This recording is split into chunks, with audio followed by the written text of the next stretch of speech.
কৃষ্ণ রাধে রাধে। কেমন আছেন সবাই? আশা করি সবাই ভালো আছেন।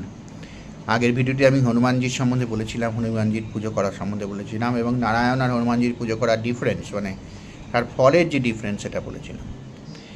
এবার বলি এটার কারণটা, কীরমভাবে হনুমানজি পার্থিব সুখটা বেশি দিতে পারে। পার্থিব সুখ বলতে জয়, প্রভাব, প্রতিপত্তি, অর্থনৈতিক উন্নতি, ডঙ্কা যাতে বলে একটা লোকে, সেই ডঙ্কাটা কীভাবে দিতে পারে, সমাজ ব্যবস্থায় তার ডঙ্কা চলবে এই অবস্থায় নিয়ে যেতে পারে তাকে।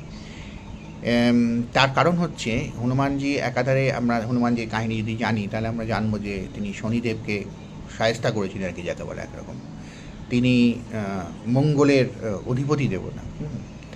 আবার তার পেছনে যে বড় ল্যাসটি রয়েছে সেই ল্যাসটি হচ্ছে কেতুর প্রতীক। সুতরাং শনি মঙ্গল কেতু যদি কন্ট্রোলে যদি চলে আসে, কেতু কন্ট্রোলে চলে আসে মানে রাহু কন্ট্রোলে চলে আসে, এই সব যেহেতু যেগুলো কন্ট্রোলে চলে এলো, সঙ্গে সঙ্গে কী হলো, আপনার পার্থিব সুখ বৃদ্ধি পেল। অন্যদিকে আমরা যদি দেখি তিনি সূর্যকেও খেয়ে নিয়েছিলেন, সুতরাং তিনি সূর্যকেও কন্ট্রোল করলেন। তার মানে হয়ে গেল কি, নাম, যশ, প্রভাব, প্রতিপত্তি, লড়াইয়ে জয়, বিজয় সবই তো আপনি পেয়ে গেলেন। সব কটা গ্রহই তো আপনার কন্ট্রোলে চলে এলো। কন্ট্রোলে এলো নাকি বৃহস্পতি। বৃহস্পতি কি গুরু।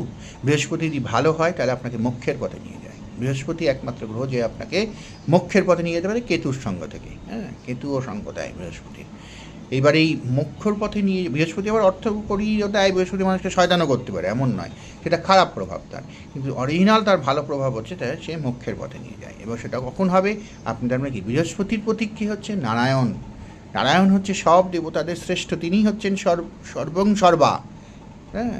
তিনি সব, তার মধ্যেই সমগ্র বিশ্ব চরাচর, সুতরাং তিনি হচ্ছেন ওই গুরুর প্রতীক। সুতরাং নারায়ণের পুজো করলে আমরা সেই জন্যই মোক্ষের পথে